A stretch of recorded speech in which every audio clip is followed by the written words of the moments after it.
my entire business is built on me being behind the scenes and making other people successful. And, again, it's been a challenge for me to walk the talk. I know what to do, and in a lot of cases, I know how to do it.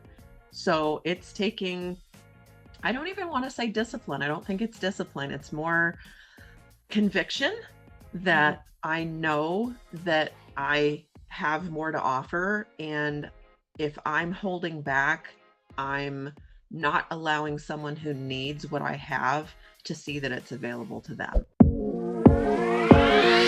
Welcome to the Next Level Women podcast, where powerhouse women break limits, claim their worth, and rise beyond good enough. I'm Jennifer Perri, a transformational coach, best-selling author, and fierce advocate for women reclaiming their power. After overcoming adversity from an abusive marriage to Guillain-Barré syndrome, I've made it my mission to help women rise above limiting beliefs, unlock their genius, and create lives of freedom, ease, and fulfillment. Each week, I sit down with 6- and 7-figure female entrepreneurs, executives, and visionaries who are rewriting the rules of success, building lasting impact, and owning their brilliance. Together, we'll share strategies, breakthroughs, and unfiltered conversations designed to inspire your clarity, confidence, and next level power. This isn't just another business podcast. It's where transformation meets legacy and where unstoppable women rise. Welcome to the Next Level Women podcast. Welcome to the Next Level Women podcast, where women stop waiting and start choosing what's next. I am your host, Jennifer Perri. I'm a reinvention and divorce coach, a mindset and money strategist, and the CEO of Shiro Life and Empowerment Coaching. Each week, I sit down with powerful women who are redefining success and building lives on their terms. And our guest today is Rhonda Caudill. How are you, Rhonda? Great. Glad to see you. Good to see you too. And I'm very excited that you're on here. I know you're in the midst of a whole bunch of things that we were just talking about that are so exciting. So you're just going to probably have to come back onto another podcast just to update everybody on what's Sure. going on with you. But so today's theme, I always have a theme for the podcast, but today's theme is from hidden to seen, the identity shift behind visibility. And I am going to brag on you for a couple seconds, Rhonda, if that's okay with you. Sure. Rhonda is a brand strategist, a creative director, and founder of Vision and Momentum, a faith-driven branding studio serving Christian coaches, speakers, and authors. She helps purpose-driven entrepreneurs clarify their message, strengthen their visibility, and build brands that reflect who they truly are. Rhonda is also the creator of the Shine Framework and author of the upcoming book, Let Them See You Shine. And I love that, and I can't wait to dive into all of that. But why don't you kick it off with telling everybody where you're joining us from and a little bit more about what you do? Okay. I am currently outside Chicago, and depending on when this airs, I might already be living in my new house in Tennessee by the time we talk again. So, in the midst of many, many transitions, I am supposed to also be doing my keynote speech on this exact topic and doing my book launch at a business conference in Milwaukee, Wisconsin, about the same time we're supposed to be moving into our house. So I'm just letting God take care of all the details. I have no idea how that's all going to work out, but it will. So I'm looking forward to looking back and being like, oh, wasn't that an interesting time? It went by so quickly because there's a lot going on. But I I do branding and website design. I specialize in Squarespace. That's my jam. I love Squarespace with every fiber of my being, and I will do any other website platform except WordPress. I've got my reasons for that, and that's a whole nother show. And then I also do self-publishing support. So my A little heart is bit. really, yeah, my heart is really to just get your message out into the world. And in a lot of cases, what that looks like is let's get your expertise out in the form of a self-published book, keep the cost low, give you complete creative freedom, you keep all your royalties. And I'm just doing the formatting and making you look like $1 million from behind the scenes. And then you go out and use that as a tool to market your business and get yourself booked on stages and get your message out and sell your services from there. So I love doing it because it's all part of the bigger plan. And so I can build you a podcast page on your website and a landing page for your lead magnet, and we can run Facebook ads and get you to number one bestseller and all those things, so that you've got that as both credibility and kind of to get your foot in the door for other things, to get you visibility and to get your message out. So That's amazing. And you're in the middle of transitioning into a whole new life. And probably by the time this airs, you will be in Tennessee getting I adjusted hope to so. all that. Yes. But for Yeah. somebody that has a lot going on, you are sure very calm. Oh, well, I don't know. I'm taking it one step at a time because, like I said, there's like a million moving parts and I have control over zero of them. And so every day I just show up and I go, okay, God, who am I supposed to serve today? And what's the one thing I got to get done? And the part you may or may not be seeing on the fringes is like there's a wall of moving boxes on both sides of this room. So I have my I have my focus area, and then I have to walk sideways to sit down to work. But it's fun. It shows me like I'm living in the process, and it shows me that things are moving. So Very true. And you're in the middle of a bunch of chaos, but you're very level-headed and you're still continuing to work on things. And you've spent yeah. a long time making other people feel visible and be visible. What has this season taught you about allowing yourself to be seen?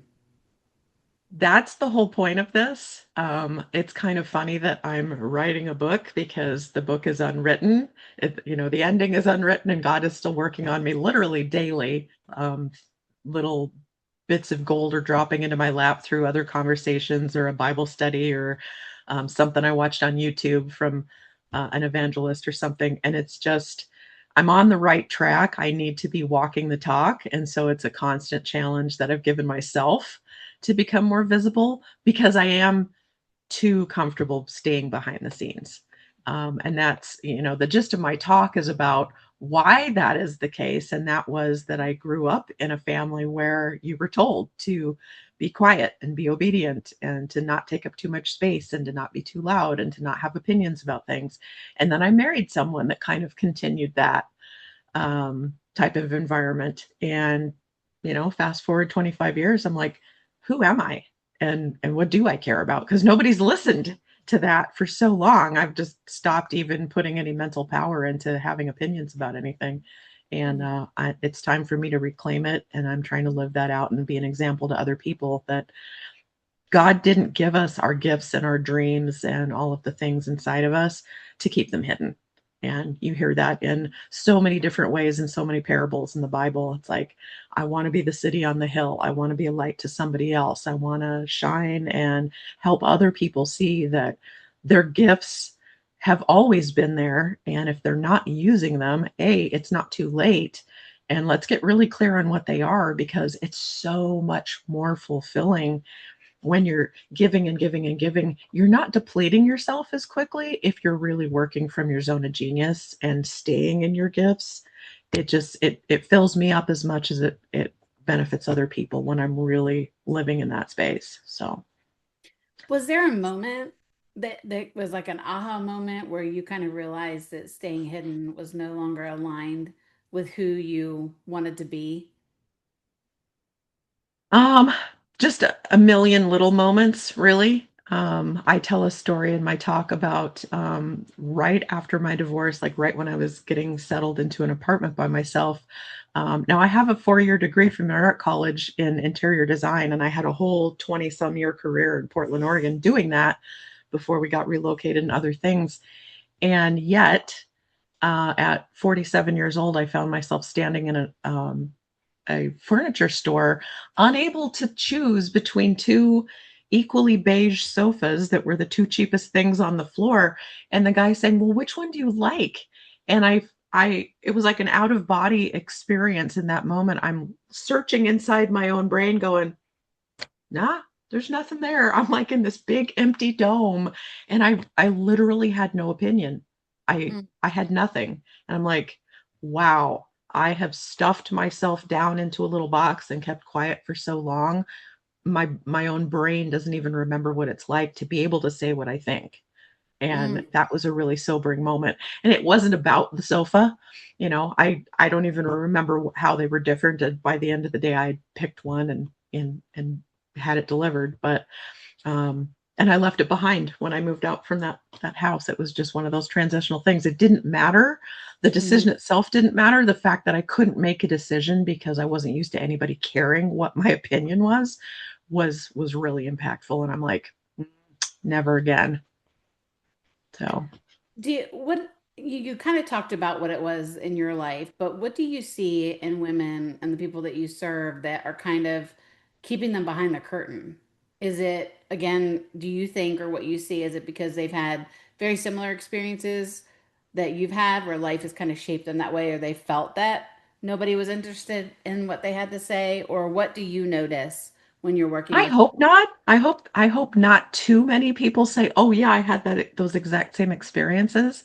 And I love when I get to hear people say, "Oh, I grew up in this really supportive environment and people told me I could be anything I wanted to be and they encouraged me." I didn't have that. Mm.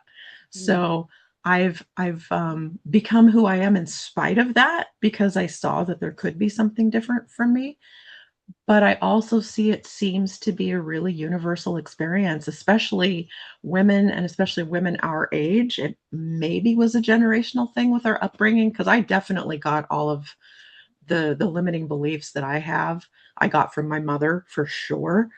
Mm. Um, the imposter syndrome thing seems to be rampant no matter what level of achievement or accomplishment or your education, your experience, your background, whatever situation you're in. Everybody is feeling it, and it's almost universally, women, and I think it's just some of it's societal conditioning, some of it's, this the opposite is true, some of it is the messages that we see in social media and that makes us feel like we're always competing and that we're always in the spotlight, and so then we shrink back because 'cause we're like, "Well, I don't wanna be in the middle of that." If it doesn't feel aligned. So that's why the faith component is so important to me. You have to know what your core values are and who God says you are before you can really stand confidently and be that to other people. So that's part of my I believe message in that too. completely because Yeah.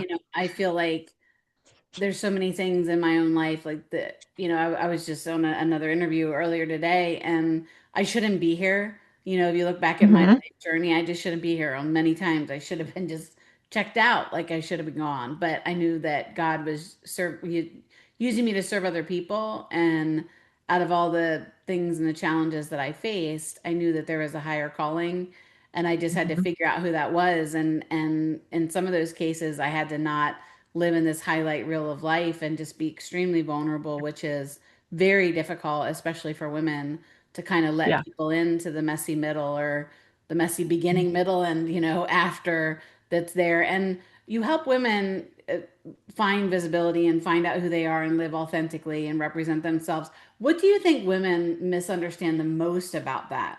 About allowing themselves to be visible or allowing themselves to step out as a personal brand? Well, I feel like authenticity is an overused buzzword. It Mm, has become a buzzword, but that's really the heart of it. When you're transparent and when you share your vulnerability and when you share the messy middle and admit that, maybe you're only one step ahead of the person to whom you're trying to sell whatever your service is, that's really what people are looking for. They want the emotional connection. They want to know you've been through it. I mean, would you go to a marriage counselor who'd never been married and take their advice? They're like, nope, no, you really nope. don't get it. Um, so yeah, it's a point of authenticity that if you're just brave enough to let people really see and really let them in, that's what's essentially going to sell you to that person. And if somebody says, "Oh, yeah, you're not really for me," okay, you're free to self-select out of my circle because you were never going to be the right person for me to work with anyway. If you're not open to what I can teach you and you don't have respect for what I've been through and what I've developed as my own expertise, we're not a good fit anyway. And that's going to be depleting to me because I'm going to give and give and give and over deliver, and the person may never be happy.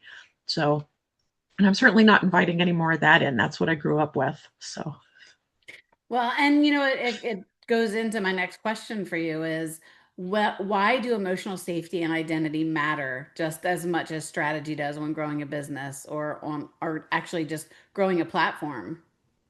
Oh gosh, that's where the source of your courage comes from is, again, knowing who you are in God and then knowing what your gifts are and standing firm in those. And one of the things that I like to do before we ever do an ideal client avatar exercise, excuse me, because there's a million of those out there. They're all Mhm. great. Go ahead and do that. But let's take two steps backwards first and let's talk about you. What are your core values? How do you want your business as an entity to live those things out and what you believe? And then what are your content pillars going to be based on those things? And it makes it so much easier to stay focused and to be confident and to repeat the same messages over and over so that you're not outsmarting the algorithm, but we all know you have to repeat yourself until you're blue in the face to have Right. even 10% of your followers see what you're talking about. So it feels like you're repeating yourself. Do that. That's exactly what is needed. You have to know exactly what you stand for and repeat that everywhere, early and often, repurpose it. And it's just so much easier if you know what those things are. The more narrow you can be, the more focused you stay with your messaging, and then you just repeat it in different ways and repurpose it in different formats. And it's going to hit different people at different times or different levels of receptivity depending on what they're doing. And also their learning styles might be different. For Um, sure. so if I'm in the car and I'm listening to a podcast, maybe I can't engage with your written content, but I'm listening to your voice. And then I see one of your things later online and I'm like, oh yeah, I want to get back to that person and see what they have to say. And then I engage with something else. And um, I don't think we'll ever know what the ultimate number of touch points are for marketing. It used to be seven. 40 Now I years heard ago, it's it like was seven. Now my it's six, seven 22. this yeah, exactly. Yeah, it's I like was gonna say 22. I'm that. like, Yep. all right, so Yep. let's do the math backwards. How many eyeballs do you have to get in front of if you've got a 2% conversion rate and only 10% of your active followers are seeing your stuff? Like, I can get all nerdy with the Google Analytics numbers and stuff behind the scenes of your website too. But I also tell people don't get overwhelmed with collecting 128 data points. You only have to care about the three or four that are going to move the needle forward for you for what your goals are and for the people that you're trying to serve. Where are they at in their journey? Where are they encountering you in your funnel? Are they coming to you already aware of what you do, knowing that they have a problem and ready to make a decision? Or do they not even know that what you offer is available? You're going to approach things differently in your marketing depending on where you're trying to reach people. But the need to be transparent and vulnerable and authentic and really just be yourself and share from that, from that perspective is really what's going to connect with people in a much deeper level and like a faster click. They're going to be like, that's my person. Well, and it's interesting because there's a lot of reference, and even in doing, recording the podcasts and stuff, there's so many women that I talk to who got all caught up in living in the highlight reel and going Mm-hmm. in saying, oh no, I need to look like that. I need to live here. I need to travel there. My hair has to be this color. I have to be this weight, whatever it is. Mm-hmm. But I notice for myself, because you're right, it's kind of like, well, do I post 7 times? Do I post 25 times before somebody sees me? I've had people come up to me who have been following me for years and I never knew it. They never commented on anything. They never did anything. They just watched me, which was Mm-hmm. which was amazing for me because it was very humbling because there were days where I was like, you know, I don't feel good. I really don't want to get up and post. I really don't want to put it out there. I'm not all together. I'm not living a highlight reel right now. I'm really struggling with my health or something else.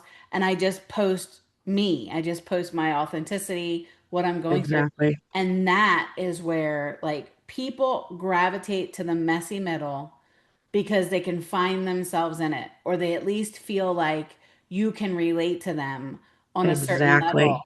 Because just to the thing, same thing about marriage counselor, I always say, you know what, you wouldn't get like parenting critique from somebody who's never had children. Same thing. Mm-hmm. Why would you Mm-hmm. want to work with somebody or have somebody in your world if they can't experience what you've experienced or can't meet you where you're at? I think that's so Exactly. important. Now for you, because I know you do Toastmasters, you're doing your book, you're doing all those things. What fears have you had to confront stepping into keynotes and being an author and moving out from staying behind the scenes? All of them, because my entire business is built on me being behind the scenes and making other people successful. And again, it's been a challenge for me to walk the talk. I know what to do, and in a lot of cases I know how to do it. So it's taking, I don't even want to say discipline. I don't think it's discipline. It's more conviction Mhm. that I know that I have more to offer. And if I'm holding back, I'm not allowing someone who needs what I have to see that it's available to them. And that's really the gist of, again, I've experienced a lot of things that forced me to hold myself back. And I've done a lot of work. I serve coaches because I believe so strongly in coaching, because I've had coaching and I wouldn't be where I am today without that. So I'm a completely different person than I was 3 years ago because I've been doing the work and talking to God and listening and being challenged and being like, all right, I surrendered and I said, here I am, send me. And here I am with all of these doors opening. So it's like, be careful what you ask for, because God is creating the opportunities. And so now my job is to be obedient and do the work and build the processes and stay consistent and do what I do and serve with excellence so that I have the capacity to keep doing what he's giving me to do, because I know it's making a difference. Marketing in particular is one of those things you will never be able to look back and point your finger at the one thing that you did that was the tipping point for one person or another, because it's different for every person. Um, I have one time had somebody meet me at a networking meeting, take my card and say, you're my person. I've needed a website. I have nothing. I haven't felt good about anybody. I needed somebody that I felt like I could ask questions to, that was going to be approachable and really support me in my message. I'm not ready yet, but I'm taking your card and I will call you. And I'll be darned if she didn't call me 6 months later out of the Mm. blue. I met her for 5 minutes. Now, that's not always going to happen, obviously, Right, right. but she was seeing me posting and she was seeing me at events and she was hearing people talk about me and other people. 100% of my business has been word of mouth since day one, which is great. And I'm That's very amazing. grateful, but it's also not a sustainable pipeline as a business owner. So there's some other things that need to be built in the background to kind of keep that going. And I can't pray for increase and for capacity and for more things unless I build that structure to support it too, because one of my core values is excellence. And so I want to serve at a high level no matter what I do. So I don't want to be flying by the seat of my pants with a wall of moving boxes on either side. But here we are. That's why focus has been so great. It's like I literally wake up and I go, okay, God, I have one thing I have to do today. What should that one thing be? And then I just put the blinders on, and I stayed up really late last night working on one project because I was in the zone and I'm like, this is so great. I'm gonna get this done. And it feels really good because then my day opened up to where, like, oh, okay, now I have the capacity to work on some things for my own business alongside someone else's, and just keep things moving. So I'm all about the 1% improvement. So, Absolutely, I am too. And what does letting yourself shine look like in everyday life beyond just your business? well, I hope that the people around me see that I am a Christ follower by what I do. I joked with somebody the other day. I grew up Lutheran, and even Lutherans will poke fun at themselves. If there's a guy standing on a street corner on a soapbox thumping a Bible and yelling at people about being saved, it's never a Lutheran, because we are not the evangelists. We're like the quiet ones. So I come by a lot of these things very naturally because it really was my upbringing and my environment. So I'm not shouting from the mountaintops, but I hope that I am shining my light and that people are seeing by the way I move through the world and the way I talk. And there was a time when I was managing a team of people and I had been brought in from outside the company, and they were very resistant to having a new boss because they thought somebody was going to get promoted from within themselves.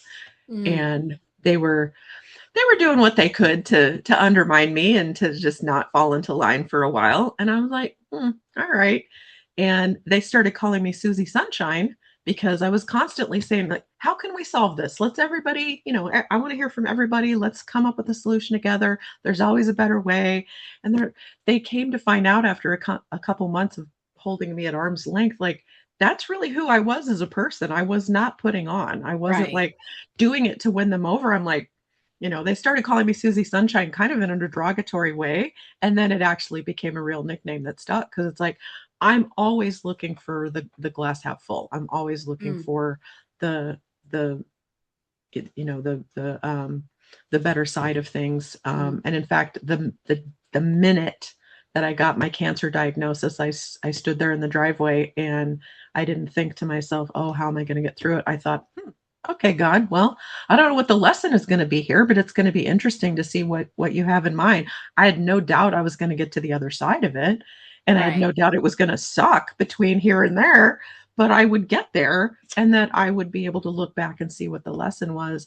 And I think part of that may have been that I need to spend what time I have living in my gifts and serving other people at the highest level, because that's all we're here for. We're here to reflect God to other people and to be in relationship with Him and His other children. I'm here to love everybody and to help them be the best versions of themselves. So I feel like I've figured out what my purpose is, and I think everybody has the same purpose. You may have a different calling, but I think our purpose is the same. Well, and you said something a little bit ago where you said you're not the same person as you were 3 years ago. Oh And gosh, no. what what or who are you stepping into that your past self would barely recognize? Oh gosh.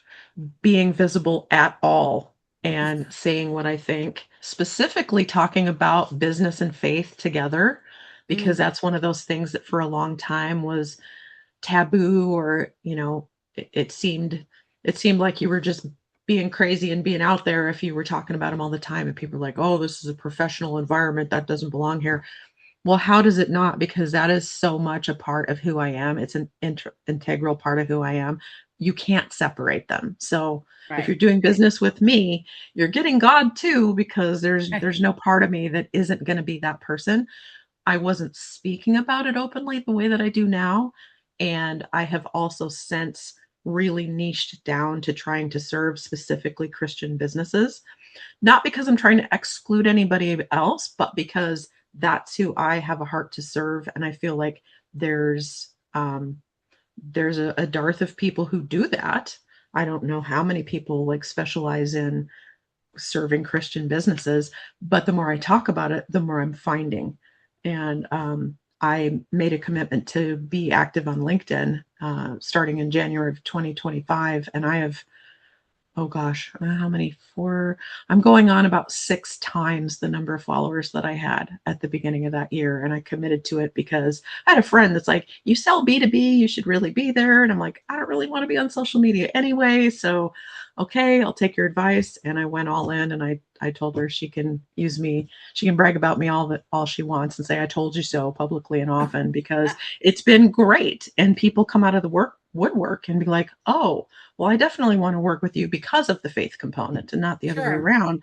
And then, like you, people like you, opportunities have come to me because I've said, I want to serve and build the kingdom and talk to other followers and see how I can help. And just, I feel like there's kind of a wave of revival, honestly, coming through, that people are realizing like you can't keep it separate.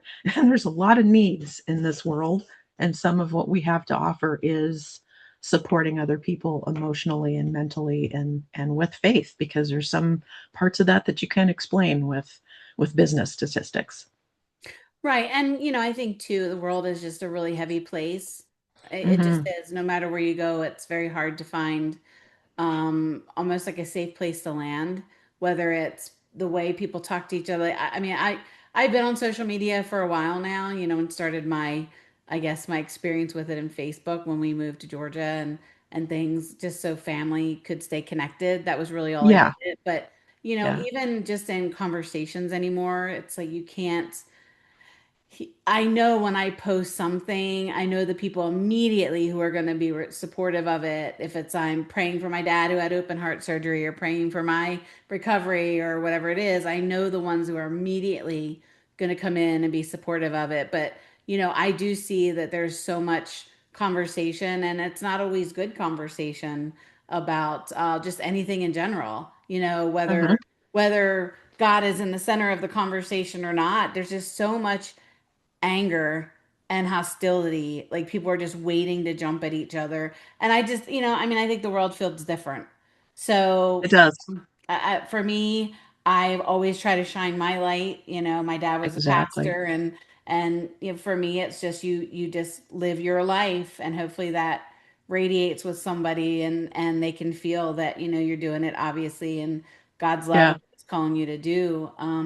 But I Hopefully it's enough on the edges, that it's yeah. shining far enough that again, you're not going to know where that circle of influence lands because there's people on the periphery that are watching you. And you're Hmm. never going to know because you can't ever, like I say, you can't put your finger on what the tipping point was. It's just the environment that you create, and you're not going to know until God moves and they feel compelled to interact with you. Well, and there were people when my dad had emerged. You were one of them. I mean, that Yes. reached out and checked on my dad, which I really appreciate. When I posted that about him on LinkedIn, it was just a very heavy thing. It hit me. It hit me in a way that none of us had expected it. It was very sudden, and I posted it just because I'm like, you know what? If I post it and I just say, can you just join me in prayer? Like, if you're a praying person, pray, Mhm. just because I wanted as much as I could to surround my dad with that healing light and those prayers. And I think Yeah. I ended up getting like 14,000 impressions on LinkedIn Wow. post, and so Yeah. many people who reached out to me who I never knew, never interacted with, send me notes to say I'm just praying for your dad. I know you don't know me. Yeah. I'm praying for your dad. I had one person who said, I just pulled over the side of the road. I just saw your post, and that's right about now. Your dad's going in the operating room. I pulled over to pray for him. I mean, that just, you talk about the power of connection and interaction with that. So Mhm. I am very much somebody who, you're going to know I'm a believer. I'm going to post the Merry Christmas and the, Happy Mhm. Resurrection Days. I'm just going to do that, because that's who Exactly. I am as a person. But, and I want people to know how they can get a hold of you too. So we're getting ready to wrap up our Okay. conversation, but how can people connect with you? How can they follow your journey? I know you're in Chicago and you're going to Tennessee, and Yeah. how can people get into your world and find out more about you and your services? Well, like most people, the cobbler's sons have no shoes. My website at any one moment is half genius and half dumpster fire. It's always a work in progress, so there's some pages missing, but I live at visionandmomentum.com. I chose that name because I believe every small business needs both, and my gift is the strategy in the middle that gets you from one to the other. And I don't believe anything that we do in that regard lives in a vacuum. So my gift is helping other people use theirs, and if it's starting out and just having a consultation to see what your brand voice and positioning should even be. I ask very good questions, and I've renamed my kind of website audit and visibility audit the profit and possibilities map because I participated in a challenge with another web designer who was very, very successful financially. And she said, "What's the thing that people always tell you that you do? Like, what's the compliment you keep getting?" And I said, "People tell me that I see possibilities in them that they didn't see in themselves, and I that's my love gift." And I'm like, "All right, that's what we're going to do." So the service itself hasn't changed, but I've started calling it something different. And that's taken off like crazy. I've got a bunch of case studies that I'm going to post. And without fail, every person's feedback has been, you gave me a way to talk about what I do in a way that does differentiate me, and you helped me see what it is that's different. And coaching in particular is never an apples to apples thing. Like, yeah, everybody's got an offer and you can compare prices, but it's the heart of the person that you choose to work with and Absolutely whether right. they're a good fit for you. Even at the season that you're in, I have had multiple coaches because I was in different seasons and I'm like, this person's a genius at this. I'm going to join this and do a sprint and, do a 6-week intensive with this person and get this one thing knocked out. And that's where a lot of my growth has come from. So I just want to be part of that for other people. I love to be invisible behind the scenes of your business. So I have a lot of those services, but um, I do have a quiz that that's what I was working on. We were talking about before we started. I'm getting like the final workbooks ready because the quiz results workbook from finding your gifts and shining your light. The quiz is about kind of helping you figure out your gifts and maybe where there's some opportunities that you aren't leaning into. And then it's part workbook and business related, but also part of devotional. And so it's got scriptures that will counteract all of those limiting beliefs where I'm not enough. I've been told, that I'm too much and to be quiet. And God doesn't diss us. None of the words that start with diss are from God. He doesn't give us discouragement and disillusionment and despair and all of those things. That's another voice. And so it's really important to just have something to come back to and be like, okay, if I'm feeling this, I know it's a lie, but how do I Right. combat that and get that back in the right energy? And how do I apply it to what I'm doing in my business? And so that's what I'm hoping these workbooks will do. So that'll be live soon. Ah, that's awesome. Well, I love that, and we're gonna definitely have all of your contact information along with your episodes so people know how to get a hold of you. But I've just enjoyed. I think we've been in each other's circles now for a couple years, and I've just Yeah, for a enjoyed while. interacting with you and getting to know you. And I can't wait to see what life happens for you in Tennessee. You'll be much closer to Mhm. Georgia, so maybe we'll have to Yeah, get together in person. But I've yeah. really enjoyed talking with you today. And Thank you. You too. and I You are a light in my neighborhood too. oh, I Every time I appreciate see something from you, I know it's going to be enriching and encouraging and filled with faith, and I oh, appreciate that about you. I appreciate that. Thank you so much. I really appreciate it, and I've enjoyed talking with you. As we wrap up Thank you. today, all of those who are watching and listening to this, I just like for you to remember that the woman that you're becoming is built on the decisions that you make next. So until we meet again, keep doing the work, keep choosing yourself, and keep rising into the life that's calling you. I'll be here every step of the way, guiding you to your next level. See you next week. Bye, everyone.